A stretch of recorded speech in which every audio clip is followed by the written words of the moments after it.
Israel says ending Iran's nuclear program is a key aim of its attacks on the country. Israel is widely believed to have nuclear arms, but has never admitted that. So what are the nuclear capabilities of both sides and the risks from this conflict? This is Inside Story.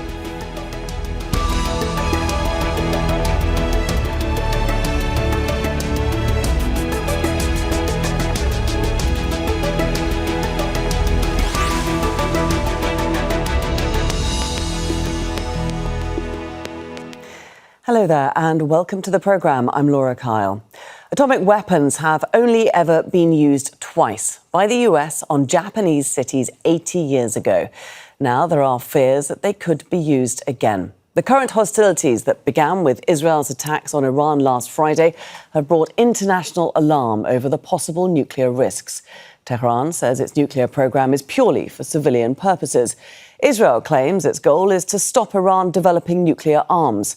But it's never admitted to possessing such weapons, despite widespread belief that it does have a substantial arsenal. Since Benjamin Netanyahu's far-right government came to power, it's launched a genocide in Gaza and attacked Lebanon, Syria, Yemen and Iran. He's also warned Tehran there's worse to come. So what are the nuclear risks of this conflict? And who poses the greater threat, Israel or Iran? We'll talk to our guests shortly, but first this report from Barbara Angopa. During months of negotiations between the US and Iran to reach a nuclear deal, US President Donald Trump repeatedly insisted Iran can't have a nuclear weapon. But some say this stance is biased in favor of Israel. There's a strong perception, especially among states in the global south and others in the Middle East, that there is a double standard at play. Countries like Iran, for instance, are under intense international scrutiny, bound by inspections and treaty obligations, while Israel is widely understood to have nuclear weapons and faces very little pressure to disarm, let alone even acknowledge them. Despite whistleblowers revealing details of a program, Israel has never officially confirmed nor denied it has nuclear weapons. It's believed to have begun developing capacity in 1948 with assistance from France. In the 1950s, a large complex was built at Dimona, a city in the Negev desert in Israel. American-Israeli historian Avner Cohen says the US struck a deal with Washington accepting Israel's nuclear program as long as it remained secret. In 1986, a former technician at Dimona, Mordecai Vanunu, revealed Israel had enough plutonium to build 12 nuclear warheads a year. He was later abducted by Israeli agents in Rome and imprisoned in Israel. Global security organization, the Nuclear Threat Initiative, says Israel has 90 nuclear warheads and enough plutonium to build 200 more. In contrast, Iran's nuclear program began in the 1950s with US support during the reign of the country's Pahlavi royal dynasty. It was paused in 1979 when the monarchy fell during the Islamic Revolution. Iran says it was developing a peaceful nuclear program for civilian purposes. The US later accused Iran of trying to develop nuclear weapons. In 2015, Iran signed a deal with global powers, pledging to ensure its nuclear program was for civilian use only, in return for lifting extensive sanctions. That deal held until 2018, when US President Donald Trump pulled out during his first term. A day before Israel started its attacks on Iran, the International Atomic Energy Agency, the UN's atomic watchdog, declared that Iran was in breach of its non-proliferation obligations. It said Iran had failed to provide credible explanations detected at undeclared sites in the country. But the IAEA's Director General told Al Jazeera no evidence was found confirming Iran was constructing a nuclear bomb. We have not seen elements to allow us as inspectors to affirm that there was a nuclear weapon that was being manufactured or produced somewhere in Iran. Iran signed up to UN's Non-Proliferation Treaty, or the NPT, in 1968, but on Monday threatened to pull out. Israel has never committed to the NPT. Barbara Angopa for Inside Story. Well, let's bring in our guests now. Dan Smith is the director of the Stockholm International Peace Research Institute. He joins us now from Stockholm. Sahil Shah is a nuclear weapons policy analyst, and he joins us from London. And joining us from Brighton in the United Kingdom is Rebecca Johnson. She is director of the Acronym Institute for Disarmament Diplomacy and former senior advisor to Dr. Hans Blix, who was formerly the top UN weapons inspector in Iraq and IAEA chief. A very warm welcome to all of you. Dan, let's start with you, because there have been a number of strikes that we've seen on nuclear facilities in Iran just in the past week since Israel started this conflict. Even today, as we're recording this programme, we're seeing these strikes, these nuclear sites being targeted. What risk does it pose to nuclear safety in the region? In the sense of an immediate physical impact, I don't think it's a very high risk, although I'm not completely informed about where uranium material and plutonium may be. But I think that the most important sites with the most sensitive material, which would be the most dangerous if it were to be blown up and spread around as poison in the air, those are the ones which are buried deep underground. And Israel cannot, so far as we know, be really hitting those sites really destructively with the weapons which it has. That's why there's all the talk about whether the USA will come in using the so-called bunker buster bombs, which are these extremely heavy ones that can penetrate to 50 or 60 meters into the ground.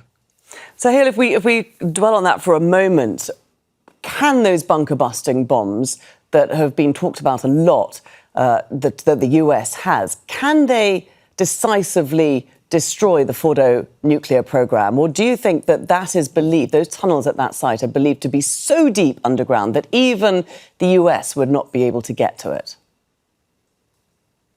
There are many hypothetical models on how effective US bombing of Fordo would be. But I think the main point that we have to understand is that we can't simply bomb away Iran's nuclear program. The program could be reconstituted even if Fordo is completely eliminated from the planet. The issue is that Iran has had decades of experience now with nuclear energy, and more specifically, creating an enrichment capacity. And that's why military options are so challenging, because they could buy you some time, but what they could also do is increase the incentives for Iran to want to have a more, of an effort to potentially weaponize the material that it does still have or that it generates, and also for it to do this and do its activities under less international scrutiny and oversight. We risk Iran now becoming more and more insular because of the fact that it feels that the international non-proliferation regime is not working in its favor, that there's a double standard here, as Dan and others have alluded to, where Israel has nuclear weapons, is allowed to exist outside of formal treaty obligations and do whatever it wants with impunity, but that Iran is unable to have peaceful energy through a nuclear program. Rebecca, Sahil raises and Dan raise a number of different issues there. Let's first of all look at the impact of these nuclear strikes on Iran and whether it is likely indeed to speed up or slow down Iran's nuclear program.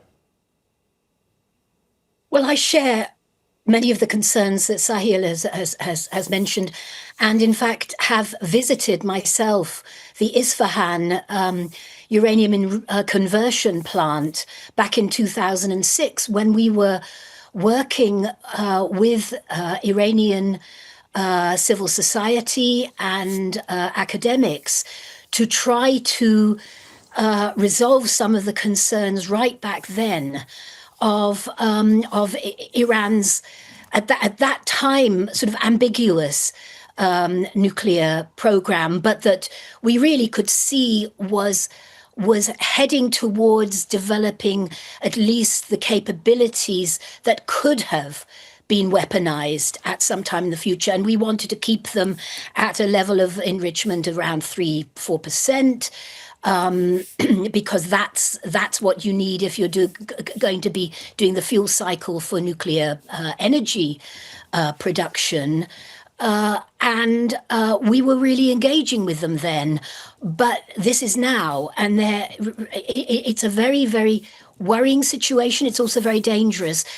And in particular, any strikes, any missile strikes of any kind on nuclear plants, we have to understand could lead to the result of ionizing radiation of uranium, and we don't know in what form, plutonium, that may be released and contaminate the area at the very least.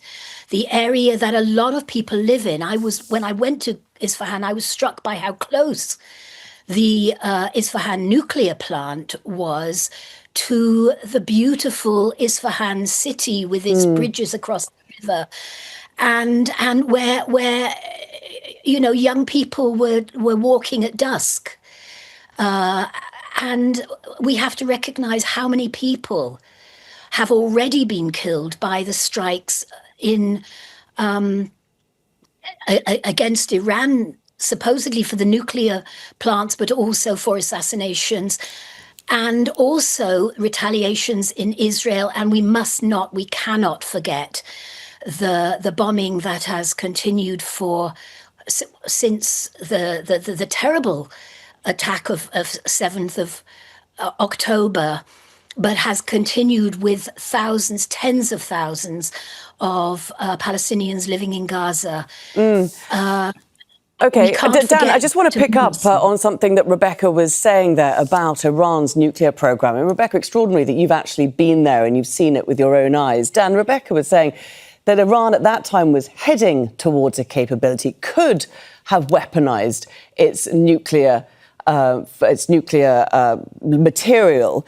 And we must remember, mustn't we, but we're not at a stage where we know Iran to have a nuclear weapon. And indeed, Rafael Grossi, the head of the IAEA, said just this week in an interview with Al Jazeera that there are no indications of an active plan in Iran to build nuclear weapons. Do you think that remains the case? Well, I think that is the sort of factual and interpretive question, and different views about it at the core of this issue. I think there is generally, I would say, little doubt that there was a point well over 20 years ago when Iran was, let's say, flirting with a weapon potential nuclear program, but it was way, way short of achieving it. But I think there is evidence that it had that kind of thought in mind, even if it hadn't decided on that as a firm direction. I think the second thing to bear in mind is that it has always been a member of the Non-Proliferation Treaty, and that Israel is not a party to it. It's one of the paradoxes here. But Iran made, a firm declaration, which it has stood by, that it would not develop nuclear weapons. Now, where is it now? It's not just Rafael Grossi of the IAEA who said there's no evidence. I mean, Tulsi Gabbard, the director of national intelligence in the USA, said this in both of her testimonies towards the end of March this year, speaking to first to the Senate Foreign Relations Committee and then to the House of Representatives Committee, that they assessed that Iran was not developing nuclear weapons. Israeli intelligence, it seems, has a very different view, which is partly based on the knowledge they claim to have of specialist scientific groups that have been set up, which have also been in discussion with the military, accelerating their movement along the path towards nuclear weapons. So far as I can see, the evidence is that Iran does not yet have weapons-grade enriched uranium. It has about 400 kilos, according to the IAEA, of 60% enriched uranium. It needs 90% enrichment to hit weapons-grade level. If it does that, which it could theoretically do within a few months, then it has to manufacture the weapons, so-called weaponization, and it needs to get them into warhead shape and onto the end of missiles without reducing those missiles' range. So it is at a minimum quite a number of months away from that target of, or that goal, that end goal of nuclear weapons, if indeed that is its end goal, which we're still not sure about. So there's factual discrepancies here between the different intelligence agencies, and there's differences of interpretation. And I certainly don't think it's, to use a classic expression, I don't think it's a slam dunk case that has or is on the verge of nuclear weapons now. Far from it. Sahil, in comparison, as far as we know, what is the state of Israel's nuclear program? Well, Israel has a nuclear weapons program. This is a key difference. Iran has a nuclear energy program that is for peaceful uses. Israel's program, we know, has existed for quite some time, and that it has been used to generate nuclear warheads, and that Israel could fire these warheads from fighter jets, submarines, ballistic missile ground launchers, that it has a pretty sophisticated array of nuclear weapons and of different variations of delivery methods as well. On the other hand, Iran has a nuclear energy program. It has 21 facilities that are under IAEA safeguards. Just last year, there were over 450 inspections that occurred in Iran. In comparison, there was actually only one inspection that happened in Israel.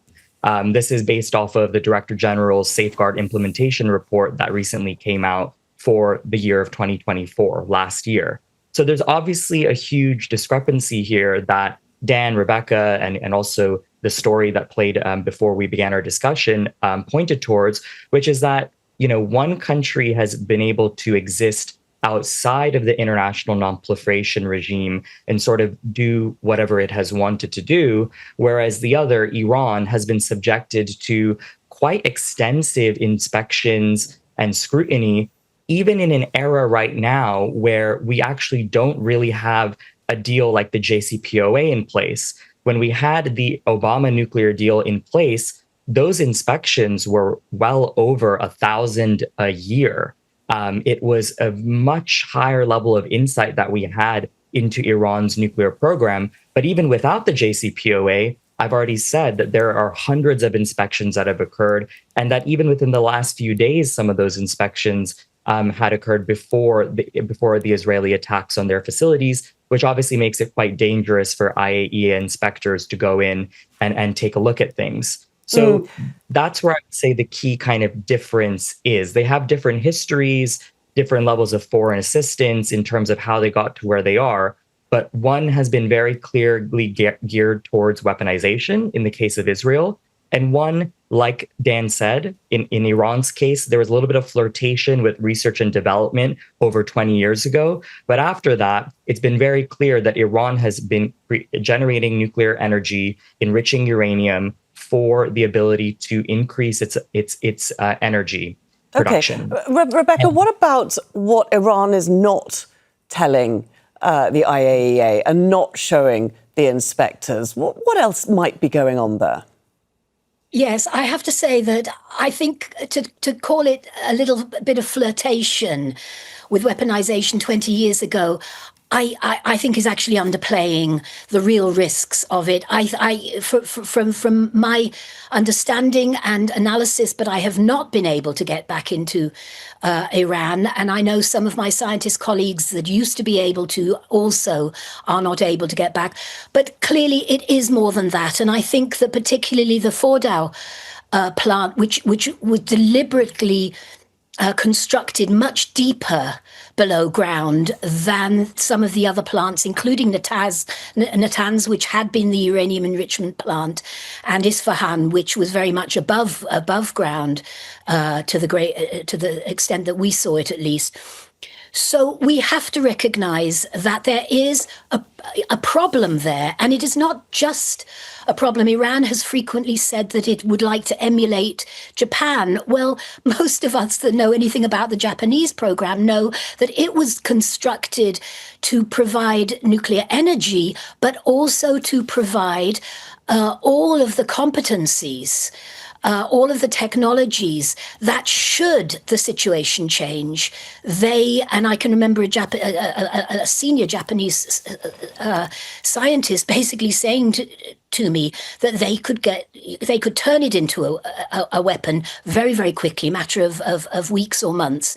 That was back then, but that is certainly the case. With other country, a couple of other countries too, and I believe that Iran is, it's keeping that option as possible, and I think that this is why Israel is striking so heavily now, because I think Netanyahu, as I think one of the other speakers said, has sort of got a sense of impunity, particularly with the Trump administration in power in the United States, and wants to kind of try to make it impossible for any further nuclear developments.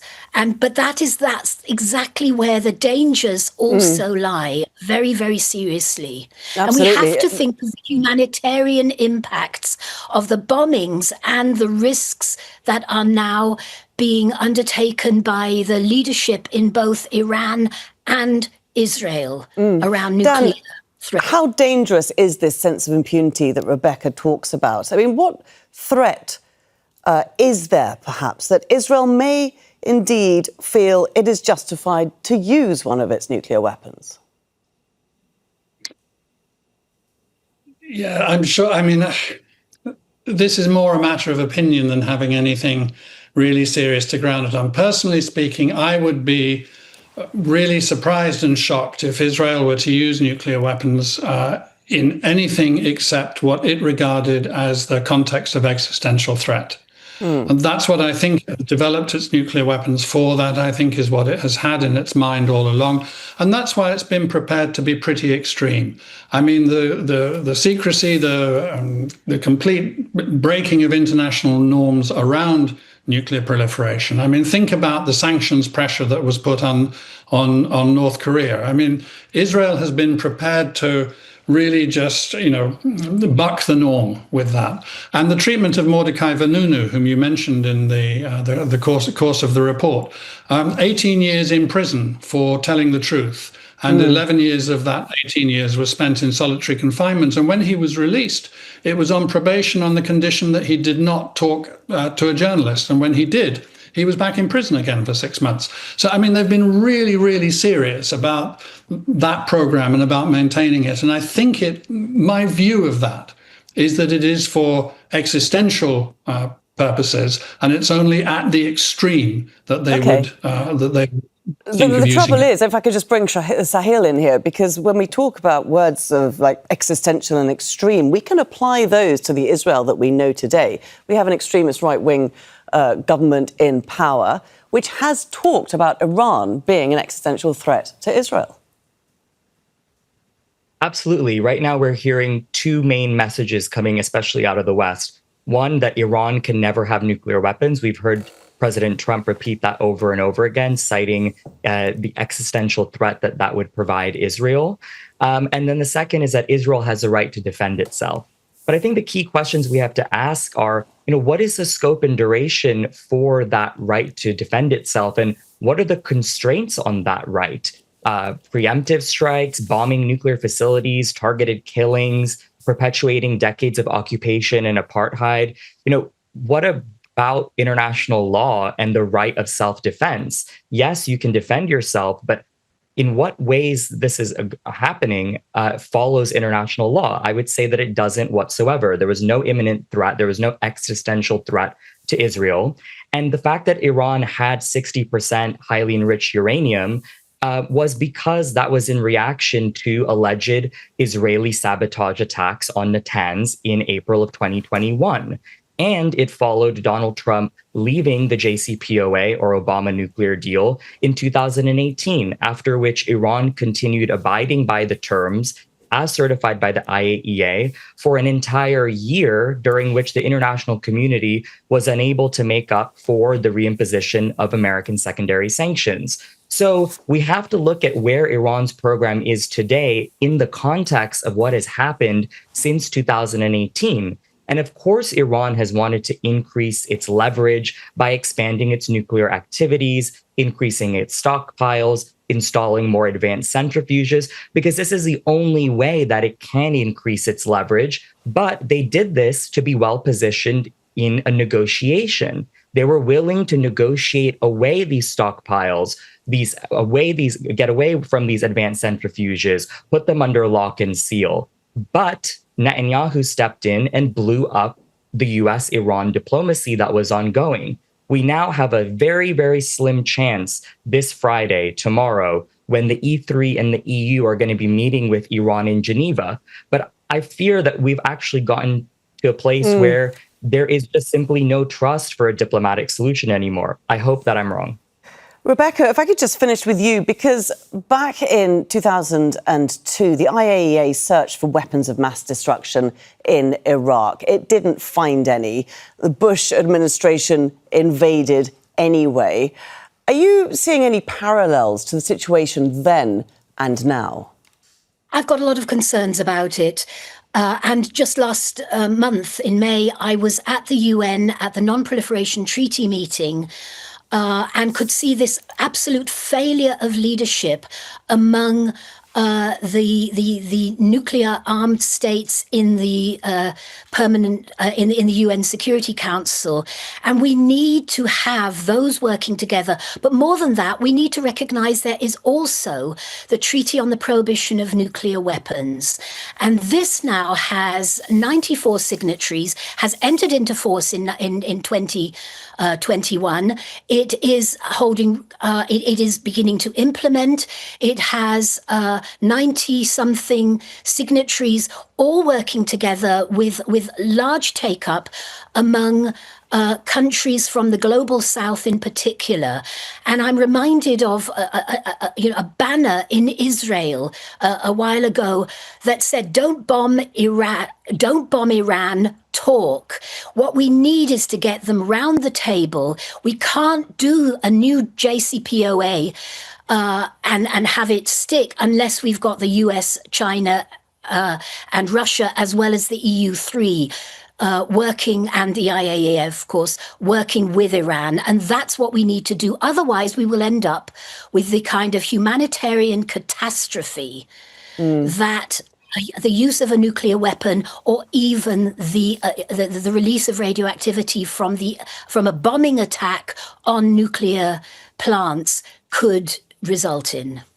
A very scary scenario indeed. Thank you very much to our guests for joining us, Dan Smith, Sahil Shah and Rebecca Johnson. And thank you too for watching. You can see the programme again anytime by visiting our website. That's aljazeera.com. Further discussion, do go to our Facebook page. That's facebook.com/AJ Inside Story. You can also join the conversation on X. Our handle is @AJ Inside Story. From me, Laura Kyle, and the whole team here, it's bye for now.